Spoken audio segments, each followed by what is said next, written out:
अंतराय कर्म ये सबसे खतरनाक कर्मों में से एक है, जो हमें बहुत तड़पाता है, बहुत परेशान करता है।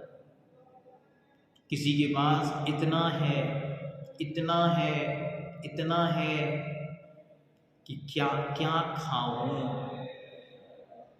कोई दाने दाने को मोहताज है कि अब क्या खाऊं। किसी के पास इतना है कि अब कौन सा पहनूं, कौन सा पहनूं। और कोई, हे भगवान, ये ठंड इतनी विकराल पड़ रही है तो कम से कम शरीर को ढकने के पर्याप्त वस्त्र कहीं से मिल जाए। ये दो कंडीशन आप सामने देख रहे हैं।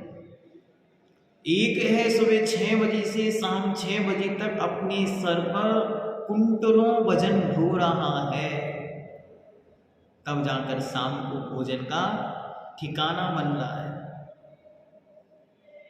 और कोई है अपने एसी वाले ऑफिस में 12 से 2 बैठता है, 2 साइन मारता है और लाखों रुपए उसके खाते में आ रहे हैं। ये सब जो कंडीशंस आपके सामने दिख रही हैं, इन सब कंडीशंस का कारण है अंतराय कर्म। देख, जो कर्म दान, दान मतलब देना, लाभ मतलब प्राप्त करना, मिलना, भोग मतलब भोगने योग्य वस्तु, उपभोग जो बार बार भोगने योग्य वस्तु, भोग एक बार भोगने योग्य, जैसे भोजन, माला, और उपभोग जो बार बार भोगने में आए, जैसे घर, गाड़ी, कपड़े, आभूषण आदि। या शक्ति मतलब सामर्थ्य, बल में विघ्न डालता है, उसे अंतराय कर्म कहते हैं। दृष्टांत, जिस प्रकार किसी सेठ ने एक पाठशाला को 10,000 रुपये देने की आज्ञा दी, किंतु मुनीम कुछ गड़बड़ करके उन रुपये को ना दिलाकर विघ्न कर देता है, उसी प्रकार अंतराय कर्म कार्यों में विघ्न किया करता है। जैसे अजित कुमार लड्डू खा रहा था, कुत्ता लड्डू छीन कर ले गया, तो अजित के अंतराय कर्म का उदय समझना चाहिए। बंध के कारण दान देने वाले को रोक देना, दान में बाधा उत्पन्न कर। कोई जीव दान दे रहा था, किसी के दान देने के परिणाम हुए और आपने बाधा उत्पन्न कर दी। आश्रितों को धर्म साधन नहीं करने देना, बहुत अच्छी तरह समझना। सासू माताएं जितनी भी सुन रही हैं, अगर अपने आश्रितों अर्थात जो आपके साथ रहता है, आपके अंडर में रहता है, उसे धर्म करने में बाधा उत्पन्न करना, स्वाध्याय नहीं करने देना, क्या धर्म ही धर्म करते रहोगे क्या, यही जीवन है क्या, इस प्रकार की भावनाओं से उनके मनोबल को तोड़ देना। दूसरे की भोग वस्तु को बिगाड़ देना, दूसरा जिस वस्तु को भोगने जा रहा था उसे खराब कर देना, किसी को हानि पहुंचाना, किसी की सामर्थ्य को बिगाड़ना, काम को बिगाड़ देना, किसी का कोई काम बन रहा हो तो उस काम में विघ्न उपस्थित करना आदि कार्यों से अंतराय कर्म का बंध होता है। हम अंतराय का मतलब बस छोटा सा जानते हैं, बाल का आना, चींटी का आना, मुनि महाराज का बैठ जाना, ये तो एक अंतराय है। ऐसे 5 अंतराय होते हैं। ये तो लाभ और दान अंतराय का उदाहरण है कि मुनिराज के लाभ अंतराय का क्षयक्षम नहीं था, विघ्न उपस्थित हो गया, और हमारे दान का क्षयक्षम नहीं था, इसलिए हम दे नहीं पाए, सामने वाला ले नहीं पाया। भोग करोड़ों की संपत्ति है, लेकिन उसे कोई ऐसी बीमारी हो गई, भोग नहीं सकता। रसगुल्ले बने हैं, शुगर का पेशेंट है, खूब घी रखा है कुंटलों से, घी वालों के नाम से प्रसिद्ध है, लेकिन खुद को heart attack, blood pressure, high BP, cholesterol, दुनिया भर की बीमारियां घेर चुकी हैं। तो क्या करेगा? एक चम्मच घी भी अपने जीवन में खाने की पात्रता नहीं रखता। ये क्या है? ये उसके भोग नाम अंतराय में बाधा है, क्षयोक्षम नहीं है। इसलिए आचार्य भगवंत बहुत अच्छी एक पंक्ति कहते हैं कि जीव कर्मों को बांधता है तो मुख में पानी आता है, बहुत मजा आ रहा है, बहुत मजा आ रहा है, लेकिन जब उन्हीं ही कर्मों का उदय आता है तो आंखों में पानी होता है, आंखों से गंगा बहती है कि अब क्या होगा, अब क्या होगा, ये दिन कैसे कटेंगे। एक एक दिन दुख, दर्द, तकलीफ में बहुत कठिन हो जाता है।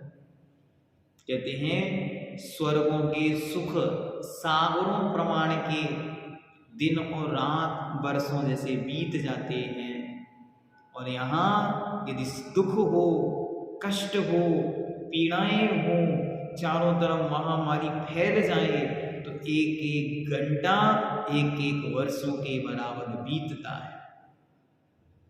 कई बार सिर में दर्द हो जाए या कोई बड़ी बीमारी के निमित्त से कोई पीड़ा उत्पन्न हो तो सारी सारी रात जब जीव को जागना पड़ता है तो कोई कहता है ऐसा लगा जैसे मानो वर्षों से सोया ही ना हूं। ये क्या है? ये सारा का सारा पूर्व में बांधे गए कर्मों का फल उदय में आ रहा है। इसलिए जीवन की जितनी भी बाधाएं, विघ्न हमारे सामने उपस्थित हैं, उन विघ्न बाधाओं को अच्छी तरह समझकर कि देखो ये मेरे स्वयं के द्वारा किए गए कर्म हैं, उनका फल अभी उदय में आ रहा है, अन्य कुछ भी नहीं कर रहा है, अन्य कुछ भी कर नहीं सकता। जो कुछ हो रहा है वह सब मेरे स्वयं के परिणामों का उदय है। पूर्व में मैंने ऐसा बांधा था, वही अब उदय रूप में, इस रूप में फल रहा है। इससे हम सशक्त बनेंगे, मजबूत बनेंगे, दृढ़ बनेंगे कि गलती मेरी है। अभी हम क्या सोचते हैं? सामने वाले की गलती है, इन्होंने ये किया, उन्होंने वो किया, उन्होंने वो। कोई कुछ भी नहीं कर रहा है। हमारे जीवन में जो कुछ हो रहा है उस सबका कर्ता मैं स्वयं ही हूँ। इसके लिए मैंने बहुत सुंदर एक पूरी प्रवचन सीरीज तैयार की है। श्री राम, सीता, लक्ष्मण, भरत, भगवान पार्शुनाथ, भगवान आदिनाथ, भरत और बाहुबली, इनकी पूरे एक प्रवचन सीरीज हमने तैयार की है। इसके लिए बहुत अच्छी तरह समझना है, इनसे हमारे जीवन को रिलेट करना है। आज आपको सीता जी वाली सीडी मिलेगी सुनने को वीडियो, तो आप एक बार अवश्य उसको बहुत शांति के साथ एक बार जीवन में जरूर सुने। और जब उसे सुने तो सुनने के बाद उसे जिन जिन को आपको लगे कि ये वो सुन लेगा, उसका कल्याण हो जाएगा, उन सबको अच्छी तरह उसको प्रेषित कर देना, भेज देना। इसी के साथ कि ये कर्म हम अंत को जब तक प्राप्त नहीं कर पाते तब तक कम से कम इन कर्मों के स्वभाव को अच्छी तरह समझकर अशुभ और असाता से बचकर शुभ और साता प्रशस्त पुण्य क्रियाओं में लगे, ऐसी मंगल भावनाएं। सबसे खराब कर्म कौन सा है? मोहिनी कर्म। मोहिनी कर्म से ही दूसरे कर्मों का बंध होता है और इसके नष्ट हुए बिना दूसरे कर्मों का नाश भी नहीं होता। इसकी स्थिति भी सभी कर्मों में सबसे अधिक है। 70 कोड़ा कोड़ी सागर तक मोहिनी कर्म बना रह सकता है, उत्कृष्ट स्थिति है। इसलिए मोहिनी कर्म ही सबसे खराब कर्म है। कर्म रहित जीव। अरिहंत भगवान के 4 हाथियां कर्म होते हैं, सिद्ध भगवान के 8 कर्म नहीं होते। एक प्राणी के एक पर्याय में एक ही प्रकार की आयु का बंध होता है और कंटिन्यू प्रति जीव के प्रत्येक समय 7 कर्मों का आश्रव और बंध होता रहता है आयु को छोड़कर। अपकर्ष काल में ही आयु का आश्रव बंद होता है, उस काल को छोड़कर बाकी 7 कर्मों का आपका निरंतर बंद होता है। आप चाहे सो रहे हो, जाग रहे हो, रो रहे हो, खा रहे हो, पी रहे, चलना बैठना उठना, गुफा में कितनी नीचे चले जाएं, एरोप्लेन में उड़ने चले जाएं, धरती आसमान देव नरक मनुष्य त्रियंच सारी पर्यायों में रहें, कंटिन्यू कर्म का आश्रम होता है। इसको अच्छी तरह समझकर हम कर्म के आश्रय से बचते हुए आत्म कल्याण के क्षेत्र में प्रवृत्ति करें और आत्म कल्याण के क्षेत्र में ही हमारे जीवन का उद्धार है, ऐसा दृढ़ संकल्प भी हम करें। एक बहुत सुंदर पंक्ति आती है, वो आपके सामने रखता हूं। जिनका पुण्य प्रबल है भगवन,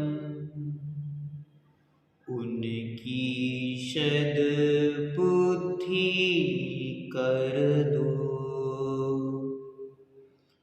जिनकी सद बुद्धि है भगवन, उनका पुण्य प्रबल कर दो, उनका पुण्य